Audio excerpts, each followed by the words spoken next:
With. So our first speaker is coming to us from the internet. Oana Carja is a professor at Carnegie Mellon University. And so Oana, I'll turn it over to you. Thank you so much. I am so excited to be able to speak at this conference, and I'm going to tell you a little bit about sort of who I am and what my lab does and what my lab uses OSG for. Big picture, we work on spatial evolution, and I'm going to sort of tell you a little bit about it over the next 20 minutes. But I just wanted to say that this is very special for me because I signed up for OSG and I went back into my email to try to find all of the emails and the sort of starting point. I signed up 10 years ago, essentially, and I've been using it since. I was an early grad student just learning how to code when I signed up for OSG. And then, throughout my postdoc and now having started my group at Carnegie Mellon, all my students basically sign up for OSG and use the cluster. And actually, this isn't my first time speaking at an OSG meeting. I was lucky enough to come meet everyone in 2017. I had even forgotten, in San Diego.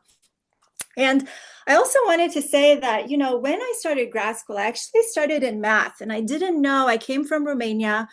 I started grad school in the US, and I didn't know much computer science. I had not had a computer until then. I didn't know how to code. And I remember OSG not only helped me sort of with my evolutionary simulations, but I remember Bala was there initially. I don't know if he's not still there now, but he helped me so much with just random aspects of coding. He would look at my code, he would install libraries for me, he would look at the errors that I was getting that were killing my jobs. And since then, basically since 2015, I acknowledge OSG and the cluster in all of my papers. So these are papers pre my lab, and now as last author, all my students use the cluster, and OSG is acknowledged in every single one of these papers. So over the next few minutes, I'm going to tell you a little bit about some of the work that we're doing and the kinds of questions that we're using the cluster to answer. So, big picture, I am an evolutionary biologist. I use OSG to try to understand the rules of evolution, right? This fundamental process that has shaped and is shaping and will shape every living system.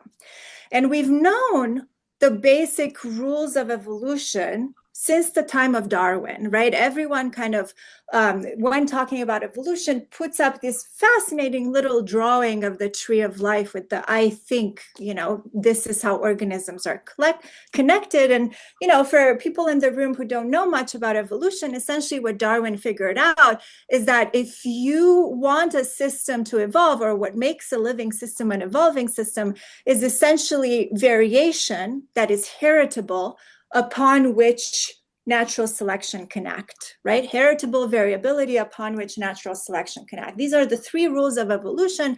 And since then, the theory of evolution, right, has allowed us to ask all kinds of questions, including questions, let's say, about the global journey of humans as they spread throughout the globe and colonize all of these different environments of the Earth.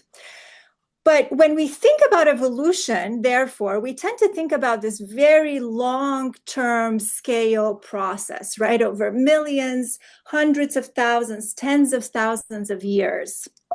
But really, evolution can happen fast too, right? And we tend to forget that the evolutionary process doesn't just need to happen over very long timescales.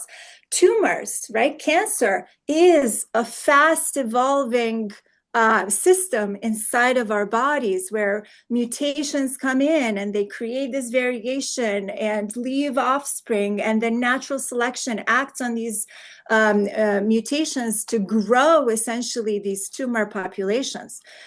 Viruses are another example of a very fast evolving process. And, I probably don't need to tell anybody because we've all been through COVID, but viral evolution can also happen fast. There are all these new variants that essentially create this need for us to constantly update our vaccines. So rapid evolution often is what drives disease, and it's the reason for many treatment failures. Antibiotic resistance is essentially populations of bacteria evolving, escaping the treatments that we throw at them, right? Trying to escape the selective pressures that antibiotics create. We need to constantly update vaccines to keep up with novel variants, for example, for viral populations. There are so many resistant and treatment failures in cancer patients. So over the past century, resistance, right, these populations fighting back to each new class of drugs has appeared soon after clinical use. And that is why, right, we constantly need to update our weapons. Vaccines need to be redesigned to account for these genetic changes, for example, here in a viral population. So it seems that we can only engineer temporary solutions, right? However, for evolutionary biologists such as myself, the hope is that by understanding the evolution of these systems, the evolutionary strategies that these populations use to escape essentially the weapons that we throw at them, maybe, just maybe, we will be able to better fight back and engineer better solutions and keep these pathogenic populations in check. And in this quest to understand these systems, mathematical modeling and computational modeling has played an essential role. So, for example, even vaccine design predicting what flu strain is going to be prevalent next year in the population so we can update our vaccines is essentially relies on solving two classical evolutionary biology problems. And I don't really have a lot of time to go into the nature and a lot of specifics in my talk, but just big picture, right? People like me who use mathematics and computation to understand these populations and to model these evolving populations have the aim of understanding with the goal of curbing the fast evolutions of these systems. Now, what's also interesting is that, I've mentioned Darwin, and I've mentioned how we've known the basic rules of evolution since Darwin. But even though, right, we know these basic rules of evolution, there's still many unknowns. And so there's many theoretical challenges that and questions that we still do not have an answer to. And this is what makes this field and work in this field difficult. And big picture, even something like what does fitness mean for a system and on what time scale are you considering is something that, is debated among people in the field. Fitness can mean many different things depending on time-scales. We also don't really know how many routes to higher fitness, right? How many routes how many ways can this population escape the selective pressure and develop resistance? And just big picture, we don't really know, right, across systems, what are the main determinants of rates of evolution? Is evolution mutation limited? In other words, is the speed of evolution limited by amount of mutation and this variation coming into the population? Or we have enough variation coming into the population, but maybe it's limited by other constraints at the population level that these mutations do not increase in frequency in the population and spread. What are the relevant population sizes? Because maybe evolution acts very differently if you're in a bacteria in a population of millions of bacteria being surrounded by millions of other individuals like yourself versus if you're one tumor cell that's surrounded by not that many other tumor cells, right? So population size seems to matter a lot for evolution.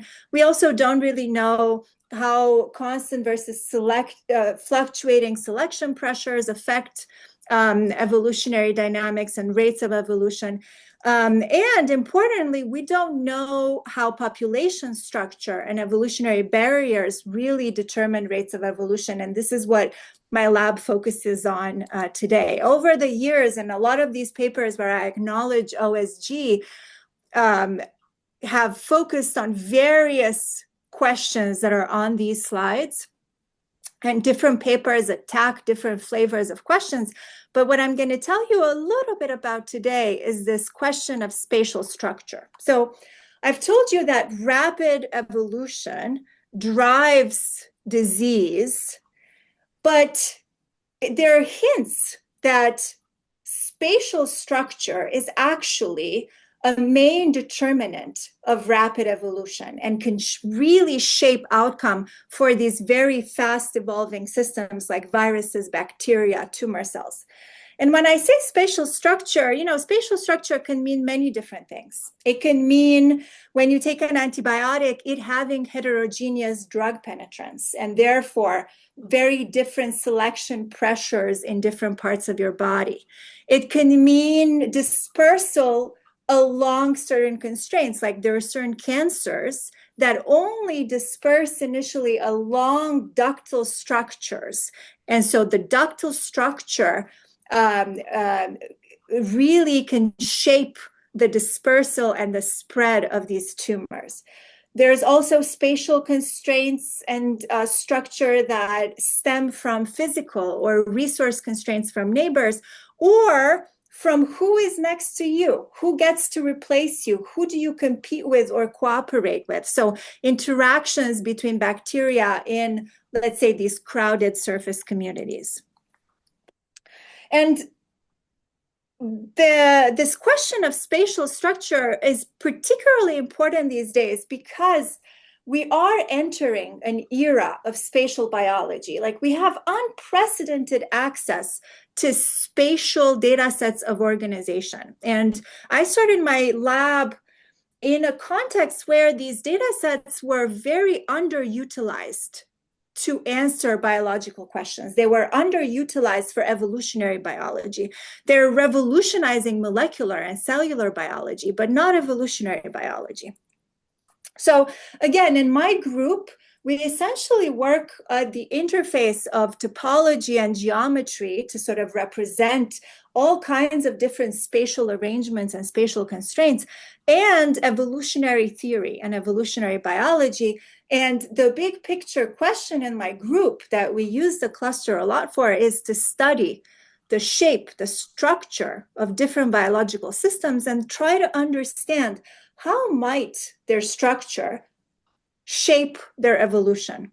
How might it shape and speed up the future evolution of a system? What are the adaptive properties of structure from cells to individuals in a population? So how do we do that, right?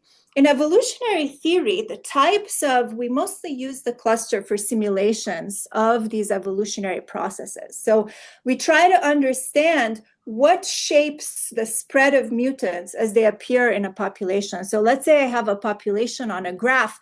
I have this new pink mutant appearing in a node on a graph, and I'm trying to understand how does this mutant spread through the graph? So we look at evolution in action using simulations, and then we repeat the evolutionary process across millions of these runs of an evolutionary simulation to essentially try to understand how repeatable evolution is and what happens on average.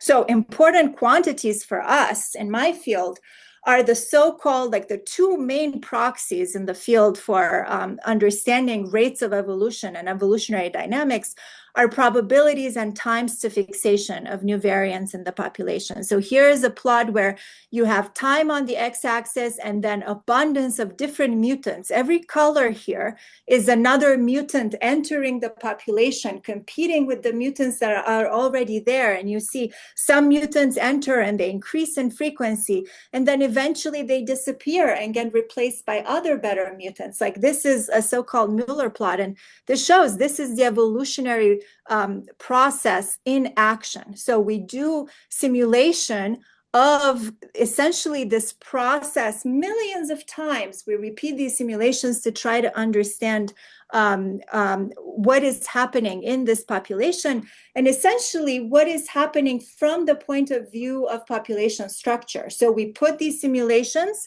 on all kinds of different structures, from very symmetric and regular structures to more heterogeneous types of networks of spread. And we try to understand across these different populations, how might the topology of the structure in which I'm evolving the system affect these rates of evolution and of these mutations spreading. So this allows us to ask questions like, how might the social network of a host population shape viral evolution and rates of mutational replacement for viruses? How might ductal structure for tumor patients shape evolutionary dynamic of these tumors? And so far, a lot of my lab actually uses this mathematical formalism of networks, which are a very versatile mathematical representation of spatial structure. We put the evolutionary process on all kinds of different networks where we start from data, right? We start from these ductal structure. We compute these mathematical representations of spatial architecture and ask, how do these representations affect the evolutionary process? And big picture, what there are starting to be hints, and what we find in our lab by essentially putting the evolutionary process on these networks, is that indeed, spatial structure can really shape the pace of evolution, right? So let's say here I'm showing like a network that is more connected in the top panel. And then progressively, as we remove links or study lattices or construct different types of networks, and we look at the same type of Mueller plots that I've showed you before, where you see different colors are all the different mutations, you can see even in the Mueller plots just visually that the evolutionary process looks to be different on different networks. And what we find in our work is that there are structures, like we're learning how to design structures and what makes structures that slow down evolution, right? Or structures that speed up the evolutionary process. Another way to say this, and sort of, I want to just sort of highlight why OSG is so important for our work. Like we're able to do this for structures that are like hundreds of thousands of individuals that we get from data. And for all of these structures, we run millions of simulations to sort of get to the quantities of interest.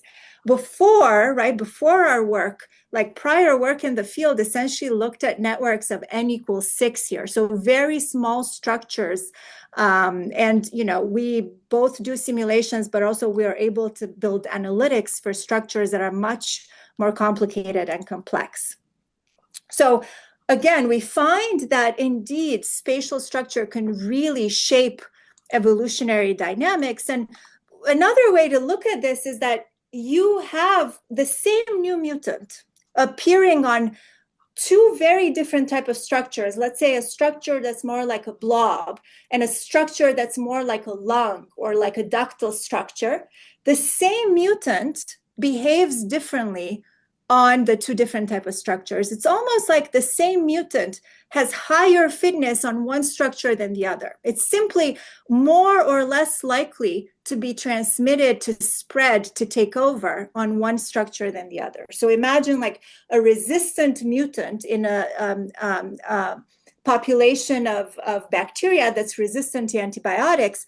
Depending on the spatial constraints in which you put it on, that mutant essentially has a different fitness that is driven by the spatial structure. So this is kind of the big picture of what we find in our work. And then we apply our work to all kinds of data sets of spatial organization. So for example, one application is this application where we look at the stem cell niches of the bone marrow. So here in this video, you're being transported essentially through the leg of a mouse, through the femur of a mouse. And these blue little circles are the stem cell niches along this bone. This is where these stem cells reside, that are these long-lived cells that can accumulate mutations. And what we do in our work is we build these spatial representations, right? And ask, how might the architecture of these stem cells, these networks of organization, because these stem cells are not arranged at random, how might this architecture shape mutation accumulation in this tissue? So we take this data, we quantify it, we describe the structure, and we combine it with our dynamical models and find essentially that these stem cells are what were so-called suppressors of selection. So it just hints at the fact that these spatial architectures are designed such that they suppress mutation accumulation and probability of evolving cancer in this tissue. So this is just one example of the work in our lab, but big picture, a lot of the work in our lab has this structure as we try to quantify the spatial arrangement of a particular population.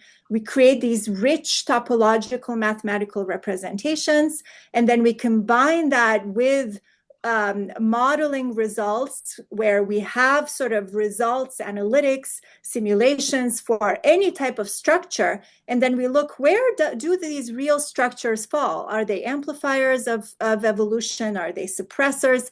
And we link models to data. I think I'm out of time. So I'm now going to tell you about another application that we have in the lab, but essentially, we also use these applications for evolutionary optimization types of problems and a lot of reinforcement learning type of problems. So increasingly, we're using the GPUs that you have available, and we're always in need of more GPUs. But we also have work on how to get populations, right, and the collective to communicate and interact and collaborate with each other along particular spatial designs such that they reach a goal faster. So, as I said, we have a lot of like spatial work in the lab, big picture from genetic evolution to evolutionary optimization problems. We even have some problems in cultural evolution, looking at how the shape and the structure of the collective shapes rates of evolution. And this is a picture of my students. All of them use and love OSG. So thank you so much for allowing me to be here to tell you a little bit about our work. It really has been revolutionary for what we do. Thank you so much.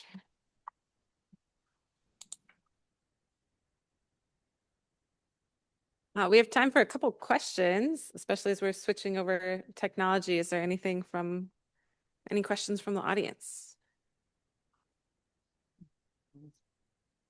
Thanks. I have a question for you, Oana. So you mentioned when you got started, you had to learn both about like how to do the simulations, but also computing. What do your students struggle with the most, you think, in getting started? And what could we do to better support you and them? Yeah, it's true. Oh, I you got struggle muted with somehow. Hold coding. on. Wait. All right, try again. Yep. Can you hear me? Okay. So yeah, I struggle with coding. I'm at the Carnegie Mellon School of Computer Science. So now I am at one of the top schools of computer science in the world. So I have students who know so much more than me, and are so much better computer scientists than me. I think it's incredibly easy to get started on the cluster. Like you guys are doing a great job. I think they all love the cluster. And the only thing that I heard from my students, just in terms of, hey, what do you want more? And they always tell me GPU resources. So this is sort of big picture, the message that they give me. They never complain about anything else. All right. We'll see what we can do. We can talk further. Yeah, we can have one more online question. I have an online question from Taylor Lee, who's from an Edgewood graduate. What is the most computationally intensive portion of your workflow? And second part to that question is this a niche computational application, or will more grant funding expand your research? I mean, grant, I don't know if I understand the question, but I think grant funding always will expand research and help us do even more and even better work. I think for us, right, running really like running the evolutionary process not only on very large populations, right? Because you can't really parallelize one evolutionary run. You kind of just have to let the population accumulate mutations, and this happens at a large scale. So there are certain processes in our workflow that are not really parallelizable, but really for us, it's just a question of size, right? So we have to run this long evolutionary process, but in order to really derive strong, systematic, quantitative results, we have to, for one single parameter combination, we have to run it millions of times. And then in order for us to, then you multiply that by many different parameter combinations, depending on how complex your model is, across to sort of get these results across the parameter space. So that really adds up. So 1 million at least evolutionary runs per parameter combination. And then imagine multiplying that by many parameters, like you have to vary the mutation rate, the population size, the spatial structures that you're considering have many different possible parameters, and so on and so forth. So that, for us, the cluster makes a huge difference in that regard. All right. Thank you so much, Oana. Let's thank our Thank you. speaker again.